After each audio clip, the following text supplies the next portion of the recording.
नमस्कार दोस्तों, नमस्कार साथियों। सभी को जय हिंद, वंदे मातरम। और जैसा कि आप जानते हैं कि हम राजस्थान के भूगोल की सीरीज काफ़ी लंबे समय से चला रहे हैं, जिसमें हम राजस्थान के भूगोल ज्योग्राफी की एक एक बारीकी देखना चाह रहे हैं, जिसमें राजस्थान के कंपटीशन से जुड़ा हुआ हर कोई चीज़ एक एक करके हम बारीकी से देख रहे हैं। देखिए, राजस्थान के भूगोल से संबंधित आपके सामने कोई भी कंपटीशन एग्जाम आए, उस कंपटीशन एग्जाम में मुझे पूरा यकीन है कि जो अब तक हमने देखा है या आगे देखने वाले हैं या देख रहे हैं, उसमें से कुछ भी बाहर नहीं रहने वाला। हमने पिछले काफ़ी समय से राजस्थान के परिचय से लेकर राजस्थान के भौतिक प्रदेशों की बात की थी। अब हम राजस्थान के अपवाह तंत्र यानी नदियों के प्रवाह तंत्र की बात कर रहे हैं, जिसमें हमने पिछले वीडियो में देखा था कि राजस्थान में आंतरिक अपवाह तंत्र जो सबसे बड़े क्षेत्रफल पर मौजूद हैं और सबसे बड़े एरिया को घेरता है, उस आंतरिक अपवाह यानी प्रवाह तंत्र के अंदर कौन कौन सी नदियां हैं वो सारी हमने देखनी है। लास्ट वीडियो के अंदर हमने चर्चा की थी राजस्थान के आंतरिक प्रवाह की सबसे लंबी नदी घग्गर नदी के बारे में, जो मैंने आपको बताया था कि यह घग्गर नदी शिवालिक पहाड़ी जो कि हिमालय का एक हिस्सा है, हिमाचल प्रदेश के कालका नामक स्थान से निकलती है। वहाँ से यह नदी हरियाणा के रास्ते से राजस्थान के हनुमानगढ़ जिले की टिब्बी तहसील से राजस्थान में प्रवेश करती है और टिब्बी तहसील से लास्ट भटनेर तक आती है। और बारिश के ऊपर डिपेंड करता है उसका पानी, भटनेर तक यह नदी जनरली आ जाती है, लेकिन भटनेर से थोड़ा सा आगे यह नदी जो है वह सूरतगढ़ गंगानगर तक जाती है। और अगर तेज बारिश हो, मूसलाधार बारिश हो, तो यह नदी अनूपगढ़ तक भी पहुंच जाती है। और बहुत ही भयंकर बारिश हो तो यह पाकिस्तान के लास्ट फोर्ट अब्बास तक पहुंचती हैं। बहावलपुर के अंदर एक फोर्ट अब्बास नाम की जगह है, वहां तक पहुंचती हैं। तो घग्गर नदी मूलतः राजस्थान की सबसे बड़ी अफवाह तंत्र की नदी है, जो आंतरिक अफवाह में सबसे लंबी नदी मानी जाती है। ठीक है, तो घग्गर नदी मूलतः राजस्थान के हनुमानगढ़ जिले और गंगानगर जिले के अंदर प्रवाहित होती है। ठीक है, अब बात कर लेते हैं नेक्स्ट आंतरिक अफवाह तंत्र की नदी कांतली नदी।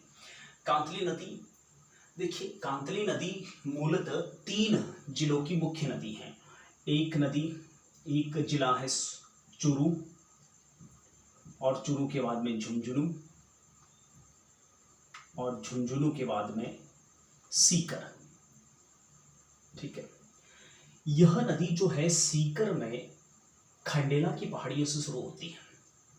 ठीक है, यह नदी जो है वह सीकर में खंडेला की पहाड़ियों से शुरू होती है और झुंझुनू जिले को बीच में से काटते हुए यह नदी चूरू जिले की सीमा तक आकर समाप्त हो जाती है। यानी यह नदी चूरू जिले के अंदर प्रवेश नहीं करती, लेकिन यह तीनों जिलों की संयुक्त नदी कहलाती है, जो सीकर के खंडेला की पहाड़ियों से रवाना होती है और झुंझुनू और चूरू की सीमा पर समाप्त हो जाती है। पूर्णतः आंतरिक प्रवाह की यह सबसे लंबी नदी है। सवाल बन सकता है, थोड़ा कंफ्यूज मत होना, घग्गर के बारे में मैंने क्या कहा? आंतरिक प्रवाह की सबसे लंबी नदी।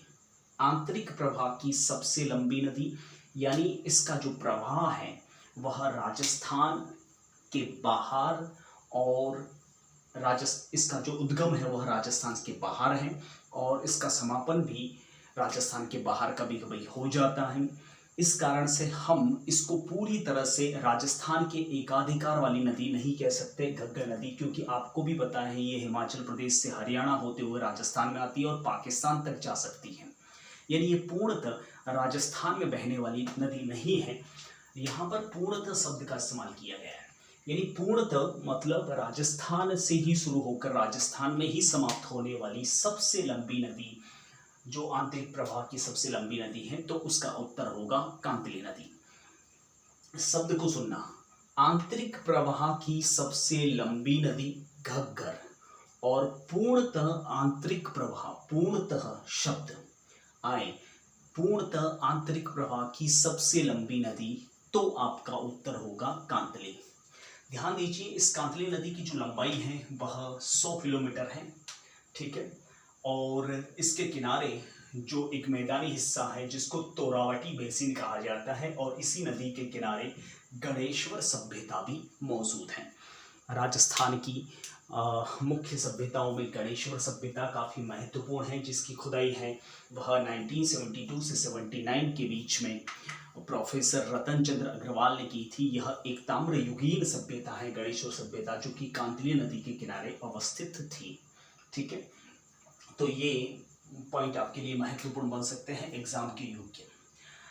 नेक्स्ट नदी है रूपारेल नदी। रूपारेल नदी जो है वह थानागाजी नामक स्थान है जो कि अलवर में है, ठीक है। एक बार हम जिले को न दिखाते हुए डायरेक्ट नदियों का मैप ही बना लेते हैं। ये नदी यहाँ से खंडेला की पहाड़ियों से शुरू होकर यहाँ तक जाती है, ठीक है। और ये नदी है कांतली। अब बात करते हैं रूपारेल नदी की, जो थानागाजी, जो कि उदयनाथ की पहाड़ियां हैं, अलवर से ये रवाना होती हैं, ठीक है। थानागाजी अलवर से, यहाँ से रवाना होकर यह कुशलपुर, भरतपुर में नाम के एक स्थान है, वहां समाप्त होती हैं। ध्यान देना, इस नदी का नाम है रूपारेल नदी, ठीक है, जो मूलतः अलवर और भरतपुर की मुख्य नदी है। थानागाजी नामक स्थान से शुरू होती है, उदयनाथ की पहाड़ियों से, जो कि अलवर के अंदर है, और कुशलपुर नामक स्थान जो कि भरतपुर में है, वहाँ यह नदी समाप्त हो जाती है। ध्यान दीजिएगा, इसी नदी के किनारे, इसी नदी के ऊपर सीकरी बांध और मोती झील बांध बना हुआ है, और इसी मोती झील बांध से एक नहर निकाली गई है जिसे सुजान गंगा नहर कहा जाता है।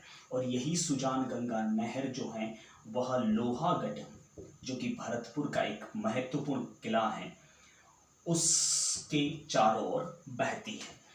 इसी मोती झील बांध को भरतपुर की जीवन रेखा, लाइफ लाइन भी कहा जाता है, यानी भरतपुर जिले को इसी मोती झील बांध का पानी सप्लाई होता है। तो यह राजस्थान की तीसरी नदी घग्गर कांतली के बाद में रूपारेल, ठीक है। देखिए, इस नदी का अन्य नाम भी है, लसावरी नदी भी कहते हैं, इसे वराह नदी भी कहा जाता है। स्थानीय भाषा, स्थानीय लोग इसे वराह नदी नाम से ज़्यादा जानते हैं, ठीक है। नेक्स्ट नदी है रूपनगढ़। रूपनगढ़, रूपारेल, दो नदियां हैं। रूपनगढ़ जो नदी है वह नाग पहाड़ से शुरू होती है, अजमेर से, ठीक है। अजमेर के नाग पहाड़ से ये नदी शुरू होती है, और नाग पहाड़ से शुरू होकर यह सांभर झील में समाप्त हो जाती है। अजमेर के नाग पहाड़ से शुरू होकर जयपुर के पास यह सांभर झील में समाप्त हो जाती है, ठीक है। यानी सांभर झील में गिरने वाली यह नदी है जिसका नाम है रूपनगढ़, ठीक है। रूपनगढ़ नदी जो कि सांभर झील में समाप्त होती है। देखिए, ध्यान दीजिएगा, इसी नदी के किनारे एक प्रसिद्ध स्थल है सलेमाबाद। ये सलेमाबाद अजमेर में है, और मैं आपको बता दूं, इसी सलेमाबाद के अंदर निम्बार्क संप्रदाय की पीठ है। आर्ट एंड कल्चर में आपने सुना होगा, निम्बार्क संप्रदाय की पीठ है, प्रधान पीठ है सलेमाबाद अजमेर में। और निम्बार्क संप्रदाय जो है वह आपने वो सुने होंगे ना, द्वैतवाद, अद्वैतवाद, अद्वैतवाद, फिर द्वैतवाद, और फिर द्वैताद्वैतवाद, और फिर शुद्धाद्वैतवाद, और फिर विशिष्टाद्वैतवाद। अद्वैतवाद के आदि गुरु शंकराचार्य प्रणेता हैं, और द्वैतवाद के मध्वाचार्य हैं। ये बहुत बार एग्जाम में आता है। द्वैताद्वैतवाद के निम्बार्काचार्य हैं, और शुद्धाद्वैत के संप्रदाय के प्रणेता हैं वल्लभाचार्य, और विशिष्टाद्वैतवाद के रामानुजाचार्य। तो द्वैताद्वैतवाद के प्रणेता यानी भगवान श्री कृष्ण और राधा की पूजा करने वाले निम्बार्क संप्रदाय के लोग, उनकी प्रधान पीठ जो है सलेमाबाद, इसी रूपनगढ़ नदी के किनारे अवस्थित हैं। हिस्ट्री में आपको यह सुनाई पड़ेगा। ठीक है, नेक्स्ट बात कर लेते हैं एक और नदी, साबी नदी, जिसे साहिबी नदी भी कहे जाते हैं। ये साबी नदी जो है सेवर की पहाड़ियाँ जो कि जयपुर के अंदर हैं, वहाँ से रवाना होकर जयपुर की जो सेवर की पहाड़ियाँ हैं वहाँ से रवाना होकर यह गुरुग्राम यानी जो गुड़गांव हैं जो कि हरियाणा के अंदर हैं, वहाँ के पटौदी गांव में समाप्त होती हैं, जिस नदी का नाम है साबी नदी या साहिबी नदी। ठीक है, साबी या साहिबी नदी। देखिए, इसी साबी नदी के किनारे एक प्रसिद्ध जयपुर की सभ्यता है जो ताम्रयुगीन सभ्यता है। अपने गणेश्वर की तरह एक और सभ्यता है जोधपुरा सभ्यता, ध्यान दीजिएगा। नेक्स्ट नदी है मंथा नदी। मंथा नदी या मेढा नदी भी कहते हैं इसे। यह मनोहरपुर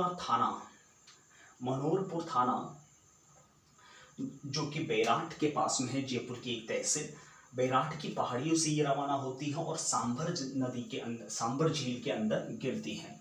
ठीक है, तो सांभर झील में गिरने वाली यह दूसरी नदी है मंथा। ठीक है, देखिए इसी नदी के किनारे लूणवा नाम का एक जैन तीर्थ भी है नागौर के अंदर। ध्यान दीजिएगा, यहाँ से सवाल बन सकता है। लूणवा नामक जैन तीर्थ जो है वह मंथा नदी के किनारे अवस्थित है। नेक्स्ट नदी है कांकनी या कांकनेय नदी।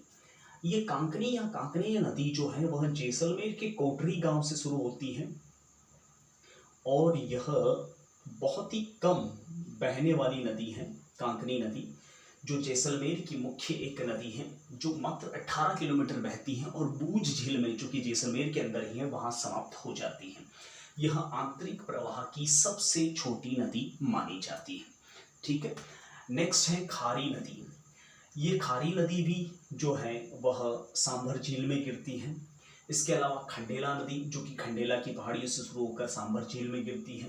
यानी एक तरह से सांभर झील में गिरने वाली जो नदियां हैं, ध्यान दीजिएगा, रूपनगढ़ नदी, इसके अलावा मंथा नदी और खारी नदी और खंडेला नदी। ख पे 2 और इसके अलावा मंथा और रूपनगढ़, ये 4 नदियां हैं जो कि मिलती हैं खंडेला एंड खारी। ये 4 नदियां हैं वह सांभर झील में गिरती हैं। ठीक है, रूपनगढ़, खारी, मंता और खंडेला। ठीक है, एक नदी है कुकुंड नदी। ये कुकुंड नदी बंद बारेठा एक वन्य जीव अभ्यारण्य भी है भरतपुर के अंदर। उस कुकुंड नदी जो है वह भरतपुर के बंद बारेठा वन्य जीव अभ्यारण्य में खत्म होती है। एक नेक्स्ट नदी है गोमती नदी। ये गोमती नदी जो है वह राजसमंद झील के अंदर, राजसमंद जिले के अंदर राजसमंद झील में समाप्त होती है। ठीक है, वैसे गोमती के अलावा और भी नदियां हैं इस जो राजसमंद झील के अंदर गिरती हैं, जिसमें ताल है और केलवा। हालांकि ये छोटे छोटे नाले हैं लेकिन गोमती एक नदी मानी जाती है। तो राजसमंद झील में गिरने वाली 3 नदियां हैं, गोमती, ताल और केलवा। ठीक है, देखिए गोमती नाम से 2 नदियां हैं। एक और गोमती नदी है, यह भी मेवाड़ के अंदर ही बहती है, जो जयसमंद जो कि उदयपुर के अंदर है, जयसमंद झील के अंदर से होते हुए यह जो है माही और सोम का हिस्सा बन जाती है। और आप जानते हो कि माही नदी जो है वह अरब सागर के अंदर गिरती है, इसलिए ये वाली जो गोमती नदी है वह आंतरिक अपवाह तंत्र के अंदर शामिल नहीं होगी। यह गोमती नदी जो है वह अरब सागरीय अपवाह तंत्र का मुख्य हिस्सा मानी जाएगी। तो ये थी राजस्थान की आंतरिक अपवाह तंत्र की प्रमुख नदियाँ। ठीक है, अगली क्लास में, अगले वीडियो में हम समझेंगे और वो होगी अरब सागरीय अपवाह तंत्र की प्रमुख नदियाँ, जैसे कि आपने नाम सुना होगा लूणी, माही, ये मुख्य नदियां हैं, साबरमती वगैरह। ये सारी नदियां जो हैं वह अरब सागरीय अपवाह तंत्र का हिस्सा कहलाती हैं। वीडियो एंड करने से पहले एक छोटी सी रिक्वेस्ट, वीडियो को अधिक से अधिक लाइक करें, शेयर करें हौसला अफजाई की खातिर। और अगर पहली बार चैनल पे हो तो सब्सक्राइब ज़रूर करें, और सब्सक्राइब अगर कर चुके हों तो अधिक से अधिक शेयर करें। तब तक के लिए मैं आपसे विदा लेना चाहूँगा। जय हिंद, वंदे मातरम।